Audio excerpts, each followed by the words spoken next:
الحمد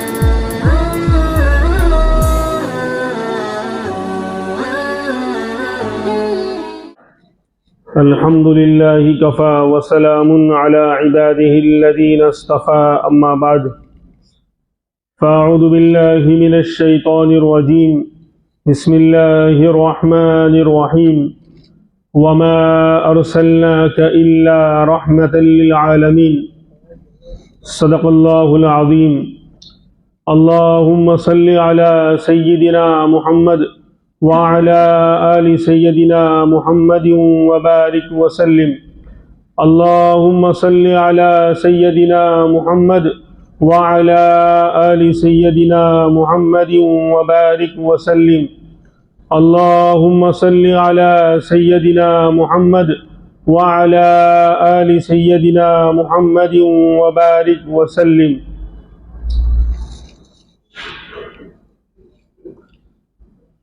اللہ تبارک و تعالیٰ نے انسانوں کی ہدایت کے لیے کم و بیش 1.25 لاکھ انبیاء علیہم السلام کو بھیجا۔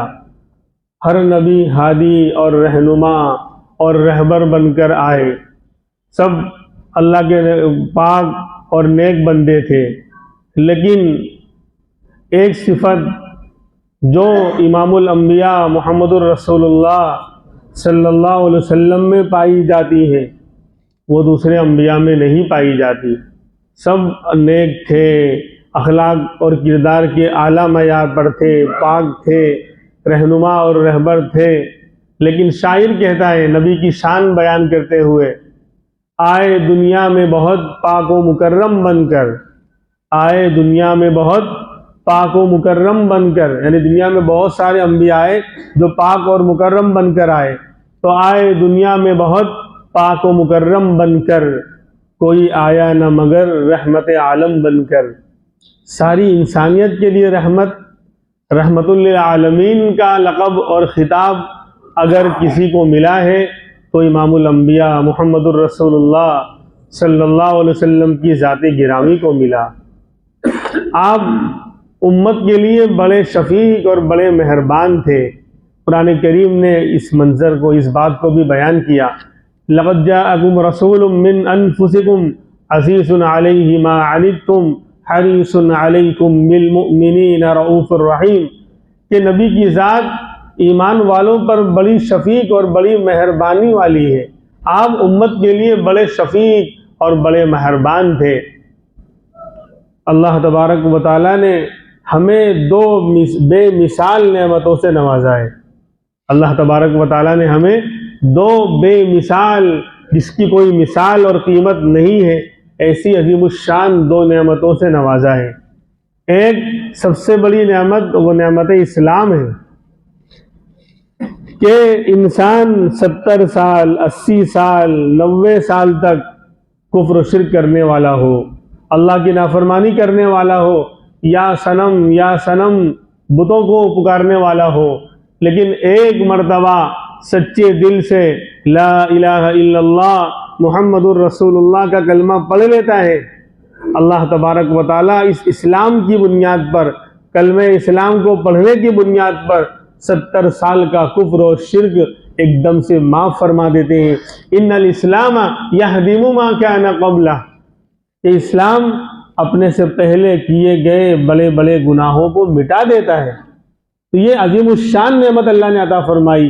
70 سال تک کفر و شرک کرتا رہا بندہ، یا صنم کہتا رہا، ایک جزیرے کے اندر، ایک ٹاپو میں ایک بندہ اللہ کی نافرمانی کرنے والا، بتوں کو پوجنے والا، یا صنم کی صدائیں بلند کرنے والا، ایک مرتبہ زبان پھسل گئی، یا صنم کی بجائے یا صمد نکل گیا۔ صمد میرے اللہ کا بہت خوبصورت نام ہے، قل هو اللہ احد اللہ الصمد۔ اللہ رب العزت کی رحمت جوش میں آ گئی، میرے بندے تو نے مجھے پکارا تو صحیح، چاہے بھول میں اور زبان کے پھسل جانے سے پکارا، لیکن پکارا تو صحیح، اور جب کوئی میرا بندہ مجھے پکارتا ہے تو میری رحمت اس کو نوازنے کے لیے تیار ہو جاتی ہے، بے قرار ہو جاتی ہے۔ اللہ رب العزت نے اس کو ایمان دیا، تو 70 یعنی بے خودی میں اور بھول میں اللہ کو یاد کرنے والے کو بندے کو اللہ تبارک و تعالیٰ نے اسلام دے کر 70 سال کا 80 سال کا کفر شرک ایک دم سے معاف کر دیا. یہ بہت بڑی نعمت ہے کہ اسلام اللہ تبارک و تعالیٰ نے ہمیں عطا فرمایا. اور دوسری بے مثال نعمت امام الانبیاء محمد الرسول اللہ صلی اللہ علیہ وسلم کی ذات گرامی اور آپ کی نبوت میں اور آپ کی امت میں اللہ نے ہمیں پیدا فرمایا. اور آپ جیسا عظیم الشان جلیل القدر پیغمبر اور نبی اللہ نے ہمیں عطا فرمایا. ویسے تو نعمتیں لاکھوں کروڑوں ہیں. اللہ کی نعمتیں ہم شمار کریں وَإِن تَعُدُّوا نِعْمَتَ اللَّهِ لَا تُحْصُوهَا، اے میرے بندو اگر تم میری نعمتوں کو گننا چاہو، شمار کرنا چاہو، شمار نہیں کر سکتے. سمجھے؟ لیکن تو اللہ نے دنیاوی ہزاروں لاکھوں نعمتیں عطا فرمائی، دینی نعمتیں عطا فرمائی، لیکن کسی نعمت کے دینے کے بعد اللہ تبارک و تعالیٰ نے احسان نہیں جتلایا. اللہ نے شاندار زندگی دی، یہ نعمت ہے، کبھی احسان نہیں جتلایا. اللہ نے خوبصورت آنکھیں دی، کبھی احسان نہیں جتلایا. اللہ نے سننے کے لیے کان دیے، کبھی احسان نہیں جتلایا. اللہ نے بولنے والی زبان دی، کبھی اس نعمت کے دینے پر احسان نہیں جتلایا. یہ بڑی بڑی نعمتیں ہیں. صحیح سالم جسم عطا فرمایا، اس کے اوپر اللہ نے احسان نہیں جتلایا. لیکن جب باری آئی دنیا کی سب سے بڑی نعمت کے دینے کی، یعنی امام الانبیاء محمد الرسول اللہ صلی اللہ علیہ وسلم کو بھیجنے کی، تو اللہ نے اس نعمت کے دینے پر احسان جتلایا. لقد من اللہ علی المؤمنین اذ بعث فیہم رسولا منہم. تحقیق کہ اللہ نے احسان کیا ایمان والوں پر. اللہ نے بہت بڑا احسان کیا ایمان والوں پر. کب؟ اذ بعث فیہم رسولا منہم، جب انسانوں میں امام الانبیاء محمد الرسول اللہ صلی اللہ علیہ وسلم کو بھیجا اور پیدا فرمایا. تو یہ نعمت کے دینے پر اللہ رب العالمین کو بھی مزہ آ گیا اور آپ بھی خوش ہو گئے اور خوشی میں احسان جتلایا. یہ نعمت اتنی عظیم الشان ہے کہ رب العالمین خود اس نعمت کے دینے پر من اللہ احسان جتلا رہا ہے. تو بہرحال یہ دو بڑی عظیم الشان نعمتیں اللہ تبارک و تعالیٰ نے ہمیں عطا فرمائی ہے. اور مناسبت یہی ہے کہ آج 28 تاریخ سفر کی ہو چکی، اس کے بعد ربیع الاول کا مہینہ جو ہمارے نبی محمد الرسول اللہ صلی اللہ علیہ وسلم کی ولادت کا مہینہ بھی ہے اور آپ کے دنیا سے تشریف لے جانے کا وفات کا مہینہ بھی ہے. تو آپ کی شان رحمت للعالمین کو آج بیان کیا جائے. اسی لیے قرآن کریم میں یہ بیان کر دیا گیا، صاف اعلان کر دیا گیا وما ارسلناک الا رحمت للعالمین، کہ اے نبی ہم نے آپ کو سارے جہاں کے لیے سراپا رحمت بنا کر بھیجا ہے. صرف انسانوں کے لیے نہیں، صرف جناتوں کے لیے نہیں، صرف مسلمانوں کے لیے نہیں، صرف فرشتوں کے لیے نہیں، بلکہ سارے جہاں کے لیے. اس دنیا میں جتنی مخلوق پائی جاتی ہیں، چاہے وہ جاندار ہوں، انسان ہو، چرندے ہوں، پرندے ہوں، جانور ہوں، ہر ایک کے لیے ہمارے نبی کی ذات رحمت بن کر آئی. اسی لیے اب میں مثالیں پیش کروں گا کہ آپ کا ہر کام، آپ کا ہر عمل اس امت کے لیے رحمت بنا. آپ نے جو کیا، جو کہا، اور بلکہ آپ نے بھول میں جو کیا، غلطی سے جو کچھ کیا، وہ بھی اس امت کے لیے رحمت بن گیا. آپ کی نیند، آپ کا سونا اس امت کے لیے رحمت بن گیا. میں مثال پیش کرتا ہوں کہ ایک مرتبہ اللہ کے رسول صلی اللہ علیہ وسلم نے، بلکہ اس طرح کا واقعہ نمازوں کے بارے میں 4 مرتبہ پیش آیا کہ آپ سے نماز میں بھول ہوئی. ہوتا ہے نا کہ امام صاحب نے 3 رکعت پڑھا دی، 3 رکعت پہ سلام پھیر دیا، یا 5 رکعت، 1 رکعت زیادہ پڑھا دی. تو ہر انسان سمجھتا ہے، کبھی یہ نہیں کہا جاتا امام صاحب دھیان نہیں رکھتے ہو، تو پھر الزام تو پھر مقتدیوں پر بھی آئے گا، کسی نے لقمہ ہی نہیں دیا تو اور سب کہاں تھے. چلو امام سے غلطی ہوئی، امام کو دھیان نہیں رہا، انسان ہو سکتا ہے، تو اور لوگ کہاں سو رہے تھے. تو ایسا ہوتا ہے نا کبھی کہ پوری مسجد جو ہے کسی کو پتہ ہی نہیں چلا، بعد میں کوئی آتا ہے کہتا ہے کہ میں 3 دکان کا حساب کر پایا ہوں، 4تھی دکان کا باقی ہے. یعنی میرا معلوم یہ لطیفہ ہے ایک طرح کا کہ ایک مسجد میں جو ہے امام صاحب نے جو ہے نماز پڑھائی، اب بعد میں اختلاف ہو گیا، 3 رکعت ہوئی کہ 4 رکعت ہوئی، 3 رکعت ہوئی کہ 4 رکعت ہوئی، کوئی فیصلہ نہیں ہو پا رہا تھا، کوئی کہہ رہا 3 رکعت، کوئی کہہ رہا 4، لیکن یقین کے ساتھ کوئی کہہ نہیں پا رہا تھا۔ ایک شخص بہت اطمینان سے کھڑا ہوا اور کہا میں پورے یقین کے ساتھ اور پورے وثوق اور پورے اعتماد کے ساتھ کہتا ہوں 3 رکعت ہوئی ہے۔ بولے آپ کو اتنا یقین کیسے آ گیا؟ ماشاءاللہ آپ بڑے جو ہے خوش و خضوع والے ہیں، بڑا دل اور دھیان کے ساتھ آپ نماز پڑھتے ہیں۔ کہا کہ نہیں وہ مسئلہ چھوڑو، تو اللہ نے مجھے 4 دکانوں سے نوازا ہے اور 4 رکعت میں نیت کرتا ہوں تو آج کا ہر رکعت میں ایک دکان کا آج کا یعنی شارٹ کٹ میں حساب کرتا ہوں، ہر رکعت میں ایک دکان کا حساب ہوتا ہے، تو ابھی 3 ہی دکان کا حساب ہوا، اس کا مطلب کہ 1 رکعت باقی ہے۔ تو اس نے یقین کے ساتھ کہا۔ بہرحال تو ہمارے نبی امام الانبیاء محمد الرسول اللہ صلی اللہ علیہ وسلم کا بھول جانا بھی امت کے لیے رحمت بنا، یعنی عجیب و غریب شخصیت، عجیب و غریب ذات اللہ رب العزت نے آپ کی بنائی ہے کہ جو بھول ہو جائے نبی سے وہ بھی رحمت بن جاتی ہے۔ تو نماز میں پورے ذخیر حدیث کے اندر، پوری تاریخ کے اندر اور آپ کی سیرت، آپ کی زندگی کے اندر 4 مرتبہ اس طرح کا واقعہ پیش آیا کہ آپ سے نماز میں کیا کہتے ہیں رکعتوں کے بارے میں بھول ہوئی۔ تو ایک بھول اس طرح کی ہوئی کہ آپ نے ظہر کی نماز میں اور بعض روایتوں میں عصر کی نماز میں 2 رکعت میں سلام پھیر دیا، 2 رکعت میں سلام پھیر دیا، اور آپ بیٹھے ہوئے ہیں کوئی سوچ میں، یعنی گہری سوچ میں بیٹھے ہوئے ہیں، اور صحابہ کرام بھی بیٹھے ہوئے ہیں، بڑے ادب کے پیکر تھے، یہ نہیں کہا کہ آپ غلطی کرتے ہو، یا جیسے آج کل لوگ جو ہے بہت سی جگہ پر امام صاحب کو بھی الٹا سیدھا بول ڈالتے ہیں کہ دھیان نہیں رکھتے ہو، 2 رکعت میں سلام پھیر دیا آپ نے، تو تمہارا دھیان کہاں تھا؟ کیوں لقمہ نہیں دیا؟ خیر، اور یہ مسئلہ ایسا نہیں ہے، انسان ہے، غلطی ہر ایک سے ہوتی ہے، لیکن کبھی مقتدیوں کی بے اصولی اور غلطی کا اثر امام کی قرات اور نماز پہ پڑتا ہے، اور یہ حدیث سے ثابت ہے۔ ایک مرتبہ آپ نے ایسے بے شمار واقعات ہے میرے سامنے، حدیثیں بہت ساری آ رہی ہیں کہ یہ مجھے بیان کرو، کہ یہ مجھے بیان کر، لیکن سب کو بیان کرنے کا ٹائم نہیں ہے۔ تو ایک مرتبہ آپ نے جو ہے نماز پڑھائی اور سورہ روم کی تلاوت کر رہے ہیں، اور آپ کو جو ہے اشتباہ ہو گیا، یعنی آیت جو ہے آپ نے مشابہت بولتے ہیں نا، مشابہت لگ گئی آپ کو، کچھ کا کچھ پڑھ دیا۔ سلام پھیرنے کے بعد آپ نے فرمایا کہ تم میں سے بہت سے لوگ وضو اچھی طرح کر کے نہیں آتے، وضو اچھی طرح کر کے نہیں آتے، اور اس کی وجہ سے جو ہے مجھے نماز میں قرات کرنا دشوار ہو گیا۔ سوچو، دوسروں کی یعنی امام الانبیاء کا تعلق، آپ کا خوش و خضوع، آپ کا اللہ سے دھیان، آپ کی نماز، آپ کی قرات، آپ کا قیام، آپ کی توجہ اللہ، کوئی مقابلہ کر سکتا ہے؟ سارے انبیاء مقابلہ نہیں کر سکتے، عام انسانوں کو چھوڑو، کیسی توجہ رہی ہوگی آپ کی۔ لیکن ایک عام دوسرے انسان کے وضو میں یعنی برابر وضو نہ کرنے کا اثر ہمارے نبی کی قرات پر ہوا، تو مسئلہ ثابت ہوا کہ نہیں کہ امام صاحب سے کبھی بھول ہوتی ہے تو خود کے دھیان نہ دینے سے بھی کبھی ہوتی ہے، دوسروں کی وجہ سے ہوتی ہے۔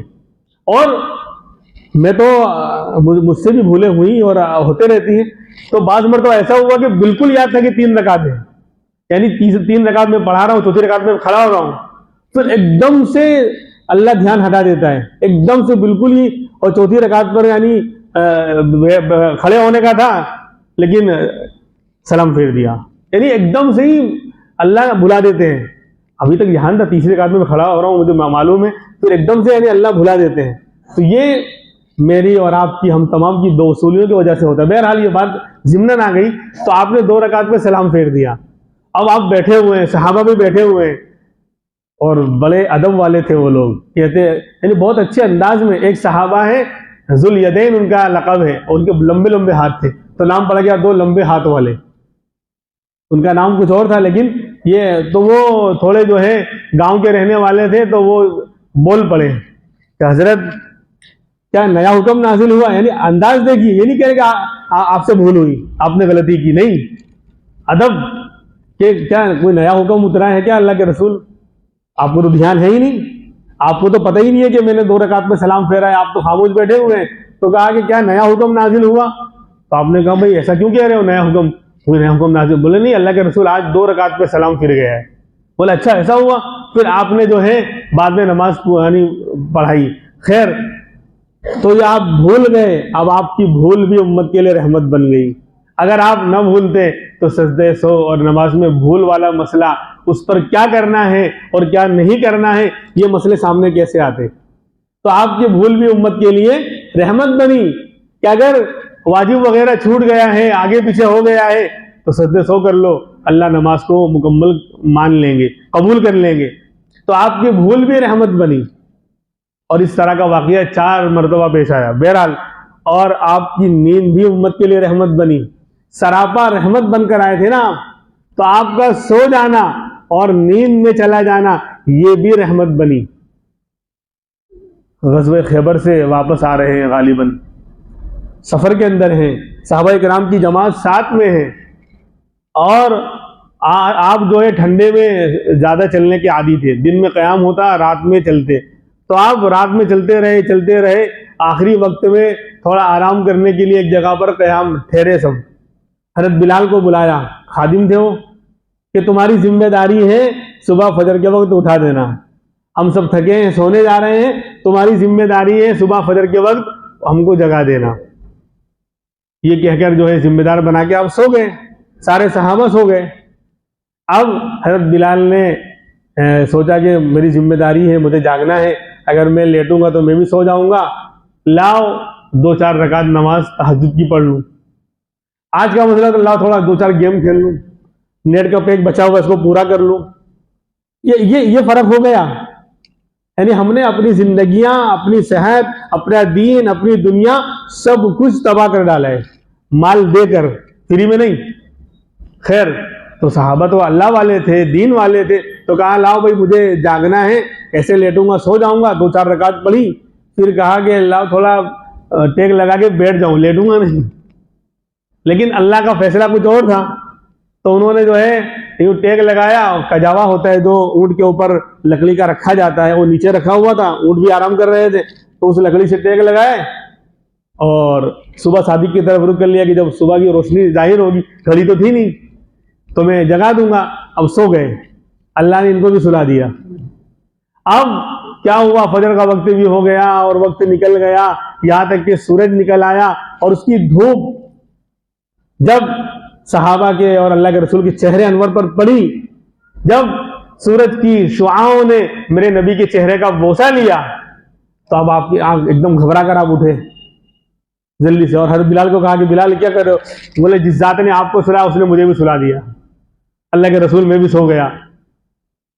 تو اس وقت جو ہے نماز قضا ہو گئی۔ اب قضا ہونے کے بعد کہا کہ چلو یہاں سے باہر نکلو، آگے چل کے ہم نماز پڑھیں گے۔ پھر وضو کیا اور جماعت کے ساتھ قضا نماز پڑھائی، تو آپ کی نیند بھی رحمت بنی۔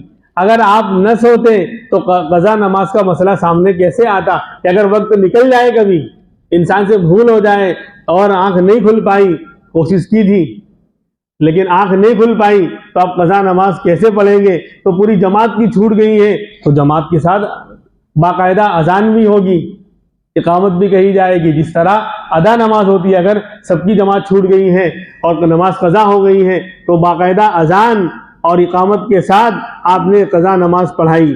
یہ لیلۃ التعریس کا واقعہ 2 مرتبہ پیش آیا اس طرح کا کہ آپ کی بھول بھی رحمت بنی۔ اب یہاں پر ایک سوال جو حدیث کے اندر آتا ہے کہ آپ کے بارے میں ہے کہ آپ فرماتے ہیں تنام عینایا ولا ینام قلبی، کہ میری آنکھیں سوتی ہیں، میرا دل نہیں سوتا۔ یہ آپ کی خصوصیت تھی کہ آپ نیند کے اندر بھی آپ کا دل بیدار رہتا تھا، آنکھیں صرف سو جاتی تھی، آنکھیں بند ہوتی تھی لیکن دل بیدار رہتا تھا۔ تو اس پر سوال پیدا ہوتا ہے کہ جب آپ کا دل نہیں سوتا، صرف آنکھیں بند ہوتی ہیں، تو پھر آپ کو پتہ کیسے نہیں چلا کہ صبح کا وقت ہو گیا ہے؟ تو اس کا جواب دیا گیا یہ کہ بھائی سورج نکلا ہے کہ نہیں نکلا ہے، اندھیرا ختم ہوا کہ نہیں ہوا، روشنی آئی کہ نہیں آئی، اس کا تعلق دل سے یا آنکھ سے؟ بولو نا، آنکھ سے، اور آنکھ تو سوتی ہے آپ کی، اس لیے پتہ نہیں چلا۔ خیر یہ تو ایک حدیث کا سوال تھا، وہ میں نے بتا دیا۔ تو بہرحال ہمارے نبی کا سونا اور نیند بھی امت کے لیے رحمت بن گئی۔ بہرحال آپ کو وما ارسلناک الا رحمۃ للعالمین، کہ سارے جہاں کے لیے آپ کو رحمت بنا کر بھیجا گیا، تو آپ کی رحمت والی ذات سے ہر ایک کو حصہ ملا، آپ کی رحمت کا اثر ہر ایک پر پڑا۔ انسانوں میں چاہے وہ کسی بھی حال میں ہو، ایک ماں ہے، ایک بیٹی ہے، ایک بیوی ہے، ایک شوہر ہے، ایک چھوٹا ہے، ایک بڑا ہے، ایک مزدور ہے، ایک جو آقا اور تاجر ہے، ایک عالم ہے، ایک طالب علم ہے، ایک جانور ہے، ہر ایک کو آپ کی رحمت سے حصہ ملا ہے۔ آپ کی رحمت کا اثر، آپ ایسے رحمت والے بن کر آئے تھے کہ سارے جہاں کے لیے جب آپ کو رحمت بنا کر بھیجا گیا تو آپ کی رحمت سے ہر ایک نے حصہ پایا ہے، ہر ایک کو حصہ ملا۔ سب سے پہلے ماں کو حصہ ملا۔ آپ کے آنے سے پہلے ماں کی ویلو نہیں تھی، کوئی مقام نہیں تھا سماج و سوسائٹی کے اندر۔ جو ویلو ہونی چاہیے، جو مقام ہونا چاہیے، وہ مقام ماں کو نہیں دیا جاتا تھا۔ تو آپ نے آ کر رحمت کی چادر ماں پر بھی ڈالی اور یہ فرمایا ان الجنت تحت اقدام الامہات، او کما قال صلی اللہ علیہ وسلم، کہ جنت ماں کے قدموں کے نیچے ہے، جنت ماں کے قدموں کے نیچے ہے، اور والابو بابھا، اور باپ کو جنت کا دروازہ قرار دیا گیا۔ تو ماں کو بھی آپ کی رحمت والی ذات سے حصہ ملا کہ آپ نے ماں کا مقام بڑھا دیا کہ جنت چاہیے کہ تو کہاں گے ماں کے قدموں کے نیچے ہے۔ اور یہ بھی فرمایا کہ جو ماں باپ پر محبت کی نگاہ ڈالے گا حج عمرے کا ثواب اللہ دیں گے، اور حج عمرہ وہ بھی مقبول حج عمرے کا ثواب دیں گے۔ پھر بیٹی پر بھی آپ کی رحمت کا، بیٹی کو بھی آپ کی رحمت سے حصہ ملا، ورنہ اسلام آنے سے پہلے زمانے جاہلیت میں بیٹی کا پیدا ہونا عار اور شرم کی چیز مانا جاتا تھا۔ یا تو بھوکے اور رزق کے خوف سے، یا تو عار اور شرم کی وجہ سے کہ بیٹی ہم پالیں اور بعد میں کسی اور کے حوالے کر دے، یہ نہیں ہو سکتا۔ تو عار اور شرم کی وجہ سے، اور بہت سے لوگ کہ کہاں سے کھلائیں گے، رزق کی کمی کی وجہ سے اپنی زندہ خوبصورت معصوم بچیوں کو دفن کر دیا کرتے تھے، زندہ درگور کر دیا کرتے تھے۔ عجیب عجیب واقعات ہیں صحابہ کے۔ صحابہ کرام نے اسلام لانے کے بعد رو رو کر اپنے ان گناہوں کو اللہ کے رسول کے سامنے بیان کیا ہے۔ تو آپ نے آ کر یہ سلسلے کو ختم کیا کہ اب بیٹیوں کو عزت دی جائے گی، کہ جس کے پاس 2 بیٹیاں ہوں ان کی اچھی کفالت کرے، جنت میں وہ اور ہم ساتھ میں ہوں گے۔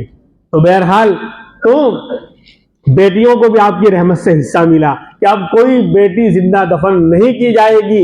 امام الانبیاء عدل و انصاف کا اور حقوق انسانیت کا وہ شاندار قانون اور نظام لے کر آ گئے ہیں کہ اب قیامت تک کوئی بیٹی زندہ اب دفن نہیں کی جائے گی۔ تو بیٹی کو بھی آپ کی رحمت سے حصہ ملا، بیوی کو بھی حصہ ملا۔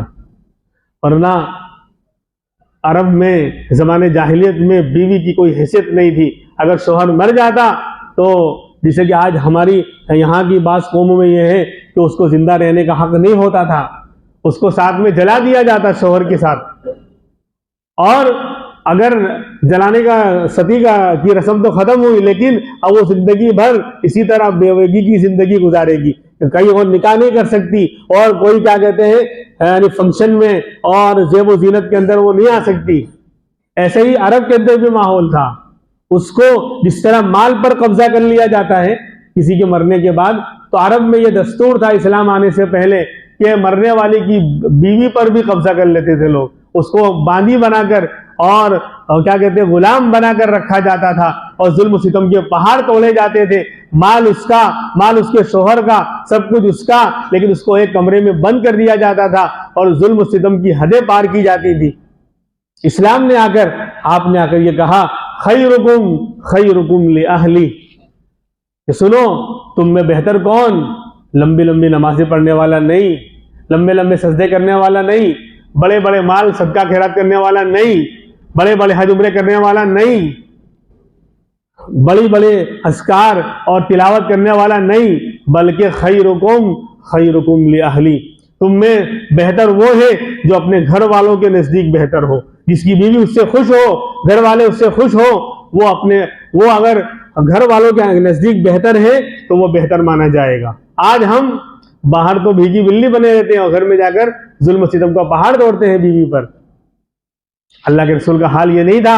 آپ امام الانبیاء ہیں, سارے انبیاء کے سردار ہیں, لیکن گھر میں گھر والوں کا یعنی کام میں ہاتھ اور ساتھ دیا کرتے تھے. بات عجیب و غریب واقعات ہیں. خیر, تو فرمایا کہ تم میں بہتر ہوئے جو اپنے گھر والوں کے نزدیک بہتر ہو. بیوی اور گھر والے جس کو اچھا مانے وہ شوہر یقیناً اچھا ہوگا. ورنہ انسان کتنا بھی بڑا بن جائے, اگر اس کے اخلاق گھر میں اچھے نہیں ہیں تو گھر والے نہیں مانیں گے. باہر تو بہت بڑا جو ہے پیر بنا ہوا ہے, مریدین کی ہزاروں کی لاکھوں کی تعداد ہے جو حضرت کا دامن تھامنے کے لیے اور ہاتھ چومنے کے لیے بے قرار اور بےتاب رہتے ہیں, لیکن گھر میں جا کر ظالم بنا ہوا ہے. گھر والے کانپ رہے ہیں, ڈر رہے ہیں. اسی لیے واقعہ ہے نا کہ ایک پیر صاحب تھے, بیوی مانتی ہی نہیں تھی ان کو کہ تم بڑے ہو, کیونکہ ان کے اخلاق گھر میں اچھے تھے ہی نہیں. باہر تو لوگ ان کو بڑا مانتے تھے لیکن گھر میں بیوی نہیں مانتی تھی. تو ایک مرتبہ سوچا کہ کچھ کرامت دکھلانی چاہیے, کچھ کرامت دکھلاؤں تاکہ بیوی فین ہو جائے.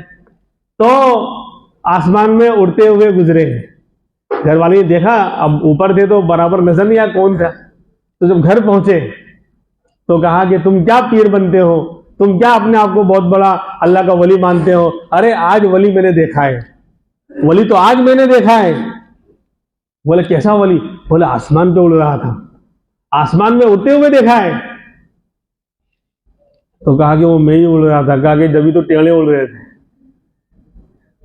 تو بیوی نہیں مانتی کیوں؟ ہمارے یعنی نہ ماننے میں ہمارا کردار کا دخل ہے. باہر تو بڑے اخلاقیوں پہ کر انسانوں سے ملیں گے اور غیروں سے ملیں گے تو اچھا, بہت اچھے اخلاق سے پیش آئیں گے, لیکن گھر میں جا کے ہی ظالم بن جائیں گے.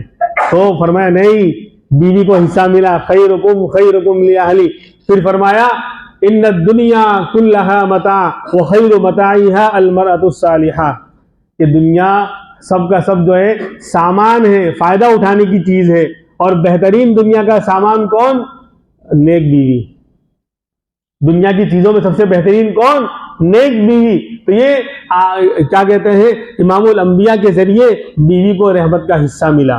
اسی طرح شوہر کو حصہ ملا کہ شوہر جو ظاہر میں اس کے اوپر ساری ذمہ داری ہے, روٹی کپڑا مکان ہر ضرورت کو پورا کرنا, بچوں اور بیوی کی ذمہ داری شوہر پر ہے. یہ اسلام کا کیا کہتے ہیں, اسلام کی تعلیم ہے. تو گویا کہ وہ یعنی دیکھنے میں ظاہر میں وہ پال رہا ہے, اپنی بیوی اور بچوں کو کھلا رہا ہے, مجازی خدا ہے وہ, حقیقت میں خدا تو اللہ ہے. تو اسی لیے تو فرمایا امام الانبیاء نے, شوہر کا مقام بڑھایا کہ اگر میں کسی کو سجدہ کرنے کا حکم دیتا تو بیوی کو حکم دیتا کہ اپنے شوہر کو سجدہ کرے, لیکن چونکہ سجدہ کرنا اللہ کے علاوہ کسی کے لیے جائز نہیں, اس لیے میں حکم نہیں دے رہا. مطلب مقام تو بتا دیا. یہ گویا کہ وہ کام جو خالق کے لیے ہوتا ہے, جو اللہ رب العالمین کے لیے ہوتا ہے, اس کے سامنے جھکنا, سجدہ کرنا, شوہر کو اس کے قریب قریب مقام دے دیا امام الانبیاء نے کہ سجدہ کرنا اگر جائز ہوتا تو شوہر کے لیے بیوی کو کرنا یہ ضروری ہوتا. تو یہ خاوند کو بھی شوہر کو بھی آپ نے یہ مقام دیا, تو آپ کی رحمت کا سے حصہ شوہر کو بھی ملا. آگے بڑھیے, چھوٹوں کو بھی حصہ ملا اور بڑوں کو بھی حصہ ملا. اسی لیے فرمایا من لم یرحم صغیرنا ولم یعقر ولم یعرف حق کبیرنا فلیس منا, او کما قال صلی اللہ علیہ وسلم. جو ہمارے چھوٹوں پر رحم نہ کرے, جو ہمارے چھوٹوں پر رحم نہ کرے, شفقت نہ کرے. شفقت کا لفظ اس کو لوگ شفقت بولتے ہیں, مشقت, اس میں شفقت کے معنی نرمی کے ہیں تو اس کو نرمی سے ادا کیا جائے گا, تو اس میں مشقت اٹھا دیں, شفقت, شفقت نرمی سے ادا کرو بھائی. تو ملم یرحم صغیر, تو جو ہمارے چھوٹوں پر رحم نہ کرے اور ہمارے بڑوں کی تعظیم اور عزت نہ کرے, ان کا اکرام نہ کرے, وہ ہم میں سے نہیں. تو چھوٹوں کو بھی آپ نے اپنی رحمت کی چادر سے حصہ دے دیا کہ بھائی چھوٹوں کا خیال رکھنا ہوگا. میں رحمت للعالمین ہوں, میری رحمت کا اثر چھوٹوں پر بھی پڑ رہا ہے کہ تمہارا کوئی چھوٹا ہے, چھوٹا بھائی ہے, چھوٹا مسلمان بھائی ہے, رشتہ دار نہ ہو تو بھی اس پر تم کیا کرو, رحم کرو. اس نے تم سے زیادہ دنیا نہیں دیکھی, اس کو تجربہ نہیں ہے, اس لیے ایسا کوئی مسئلہ آ جائے اس پر رحم کرو اور بڑوں کی تعظیم کرو. تو جس نے ہمارے چھوٹوں پر رحم نہیں کیا، ہمارے بڑوں کے حق کو نہیں پہچانا، یعنی ان کی عزت اور ان کا اکرام نہیں کیا، فلیس منا، وہ ہم میں سے نہیں۔ اسی طرح آگے بڑھیے، علم دین کے حاصل کرنے والے طالب علم کو بھی آپ کی رحمت والی ذات سے حصہ ملا۔ اسی لیے فرمایا امام الانبیاء محمد الرسول اللہ صلی اللہ علیہ وسلم نے، من خرج فی طلب العلم فهو فی سبیل اللہ، اور فرمایا من کان فی طلب العلم فالجنت فی طلبہ، او کما قال صلی اللہ علیہ وسلم۔ دو حدیثیں پڑھی کہ جو علم دین حاصل کرنے کے لیے گھر سے نکلتا ہے، گویا وہ اللہ کے راستے میں جہاد کرنے نکلا ہوا ہے، اتنا بڑا مقام ہے، وہ گویا اللہ کے راستے میں اپنے جان مال کو قربان کرنے کے لیے، اللہ کے دین کے لیے نکلا ہوا ہے۔ تو جو علم دین حاصل کرنے طلبہ جا رہے ہیں، گویا وہ اللہ کے راستے میں مجاہد کی طرح ہیں۔ یا فرمایا جو علم دین کی طلب میں لگا ہوا ہے، جنت اس کی طلب میں لگی ہوئی ہے۔ الٹا کہ ہر مسلمان جنت کی طلب میں ہوتا ہے، ہر ایک کی طلب ہے نا بھائی جنت مل جائے، اللہ راضی ہو جائے، لیکن جو طالب علم ہوتا ہے، علم کی طلب میں ہوتا ہے، جنت اس کی طلب میں ہوتی ہے، جنت اس کو طلب کریے، تو آ جا، تو میرے لائق ہے، الٹا جنت بلائے گی۔ تو طالب علم کو بھی، علم دین حاصل کرنے والے کو بھی آپ کی رحمت سے حصہ ملا۔ ایسا ہی علماء کو حصہ ملا، جنہوں نے علم دین حاصل کر لیا۔ فرمایا العلماء ورثۃ الانبیاء، کہ علماء انبیاء کے وارث ہیں، گویا انبیاء کے نائب ہیں، یعنی امام نبیوں کے جانے کے بعد اب دین کی رہبری، دین کی ہدایت اور دین کی ذمہ داری کو ادا کرنا یہ علماء کی ذمہ داری ہے۔ کہ علماء کو اللہ کے رسول نے یہ مقام دیا، اسی لیے فرمایا فقیہ واحد اشد علی الشیطان من الف عابد، او کما قال صلی اللہ علیہ وسلم۔ دین کی ایک صحیح سمجھ رکھنے والا، دین کی ایک مضبوط اور گہری سمجھ رکھنے والا عالم، پاورفل علم رکھنے والا عالم، شیطان پر ہزاروں عبادت گزاروں سے زیادہ بھاری ہے۔ ہزار عبادت کرنے والے ہوں، علم والے نہ ہوں، شیطان کا ان کو بہکانا بہت آسان ہے، ان کو پٹکنا اور پچھاڑنا شیطان کے لیے، ان کو گمراہ کرنا شیطان کے لیے آسان ہے، لیکن ایک دین کی صحیح سمجھ رکھنے والے عالم کو شیطان ان سے ٹکر نہیں لے سکتا۔ تو فقیہ واحد، دین کی ایک صحیح سمجھ رکھنے والا عالم شیطان پر ہزاروں عابدوں سے زیادہ بھاری ہے۔ یہ علم والوں کو بھی حصہ ملا۔ ایسے ہی ایک مزدور، ایک مزدوری کرنے والا ہے، ایک عام مسلمان ہے بیچارہ، حرام نہیں کھاتا، حرام راستے پر نہیں جاتا، اس کو ڈر ہے کہ میں حلال طریقے سے روزی کماؤں گا، محنت کروں گا، مزدوری کروں گا، میرے پاس جو ہے کوئی بڑا ایجوکیشن نہیں ہے، بڑی ڈگری نہیں ہے کہ میں، ورنہ بڑا مال میرے پاس ہے کہ میں کوئی بڑا کاروبار کروں، لیکن اللہ نے مجھے طاقت دے رکھی ہے، میں محنت کروں گا، حلال کماؤں گا۔ آج تو اچھے اچھے لوگ حرام کاری میں جا رہے ہیں، لون لے کر برباد کر رہے ہیں اپنے رزق کو، جو حلال رزق تھا، لاکھ سے 2 لاکھ کے چکر میں، 10 لاکھ سے 20 لاکھ اور 50 لاکھ کے چکر میں اپنی دین اور دنیا دونوں کو تباہ کر رہے ہیں۔ انشاءاللہ اس پر میں اسٹیپ بائی اسٹیپ جو ہے کئی قسطوں میں انشاءاللہ بیان ہم شروع کرنے والے ہیں، رزق حلال اور حرام سے بچنے کے بارے میں۔ انشاءاللہ وہ 2-4 ہفتے چلے گا کہ آپ سیکھیں، معلوم کریں، اللہ سے کوئی چھپا نہیں سکتا۔ چالاکی، ہوشیاری اللہ کے دربار میں اور دین کے معاملے میں میرے بھائیوں نہیں چل سکتی۔ آپ مجھے بیوقوف بنا سکتے ہیں، آپ دوسرے مسلمان کو بیوقوف بنا سکتے ہیں جھوٹ بول کر یا کسی بھی طرح، لیکن جو چیز ناجائز اور حرام ہے اللہ رب العزت کو بیوقوف نہیں بنا سکتے، جھوٹ نہیں بول سکتے اللہ کے سامنے۔ بہرحال تو ایک مزدوری کرنے والا عام مزدور، اس کو بھی آپ کی رحمت سے حصہ ملا۔ ایک صحابی آئے، آ کر آپ سے ملاقات کی، آپ سے مصافحہ کیا، ہاتھ ملایا، تو دیکھا ان کا ہاتھ بہت سخت تھا، ہاتھ بہت سخت تھا۔ پوچھا کہ کیا کرتے ہو؟ کہ اللہ کے رسول غریب آدمی ہوں، مزدور آدمی ہوں، پتھر توڑ کر جو ہے اپنا یعنی گزارا کرتا ہوں۔ تو آپ نے اس کا ہاتھ اپنے ہاتھ میں بہت دیر تک پکڑے رکھا اور فرمایا الکاسب حبیب اللہ، الکاسب حبیب اللہ، ارے اپنے ہاتھ سے کمانے والا تو اللہ کا محبوب ہے، اپنے ہاتھ سے مزدوری کرنے والا تو حبیب اللہ ہے، اللہ کا محبوب بندہ ہے، تو اس کو معمولی مت سمجھو۔ بھائی کیا چیز ہے جو آڑے آ گئی؟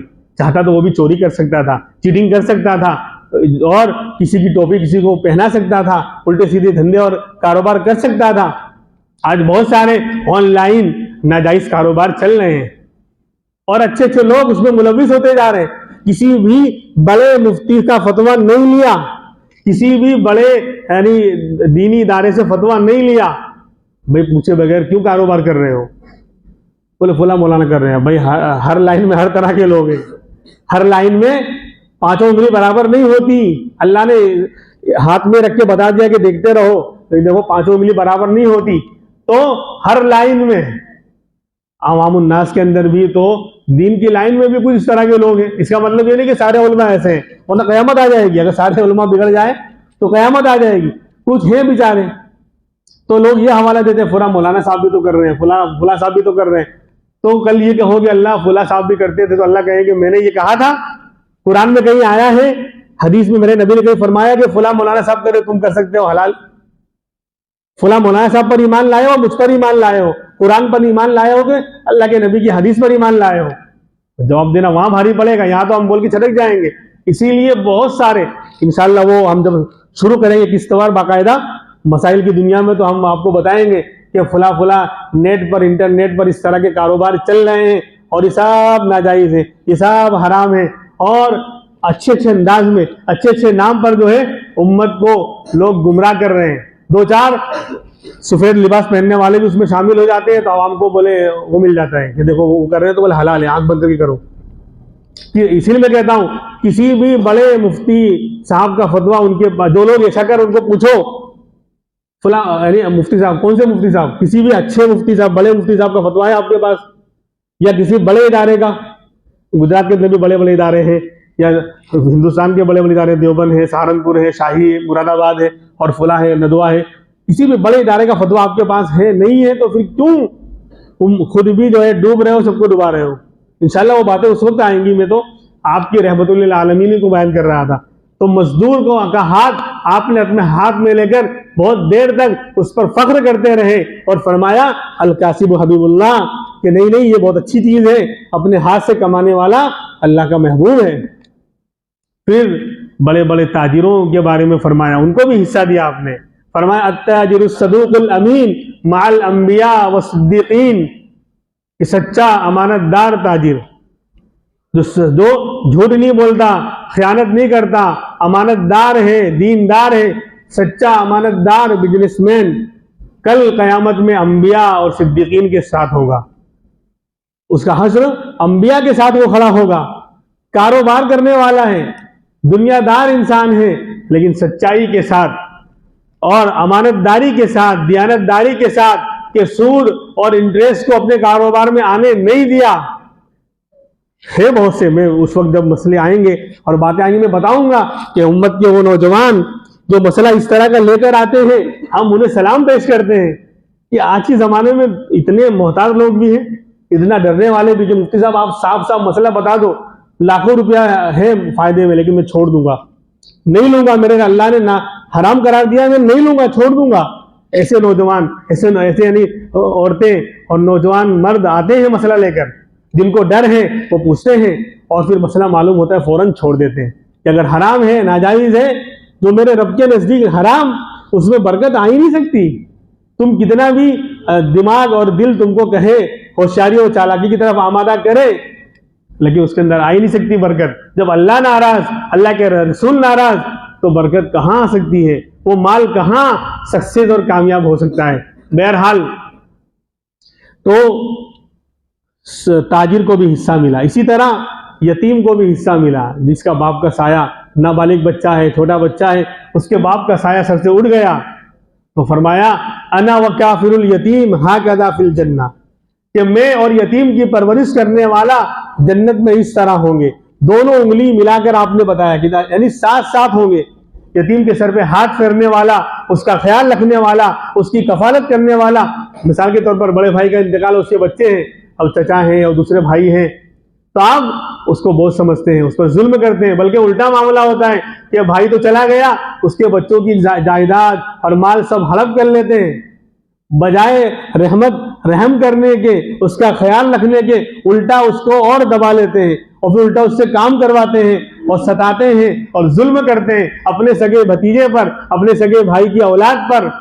الٹا معاملہ ہے. حالانکہ حدیث پاک میں تو یہاں تک آتا ہے کہ بندہ کسی محلے میں کوئی یتیم ہے، رشتہ دار میں نہیں ہے اپنا، محلے میں یتیم ہے، باپ کا سایہ سر سے اٹھ گیا، آپ کچھ نہیں دے رہے ہیں، کچھ خرچ نہیں کر رہے ہیں اس کے اوپر، لیکن اس کے سر پہ خالی شفقت کا ہاتھ پھیر رہے ہیں، معصوم بچہ ہے اس کے اوپر سر پہ ہاتھ پھیر رہے ہیں، فرمایا اللہ کے رسول نے سر کے اوپر جتنے بال ہیں اس کے برابر نیکی ملے گی۔ کچھ نہیں کیا، صرف شفقت اور محبت کا ہاتھ پھیرا، تو بھی فرمایا جا رہا ہے کہ سر پر جتنے بال ہیں اس کے برابر نیکی ملے گی، تو ہر ایک کو حصہ ملا۔ اسی لیے فرمایا آئے دنیا میں بہت پاک و مکرم بن کر، کوئی آیا نہ مگر رحمت عالم بن کر۔ اللہ رب العزت ہمارے نبی امام الانبیاء محمد الرسول اللہ صلی اللہ علیہ وسلم کے طریقے پر اور آپ کی سنت پر چلنے کی اللہ ہمیں توفیق عطا فرمائے۔ وآخر دعوانا ان الحمد للہ رب العالمین۔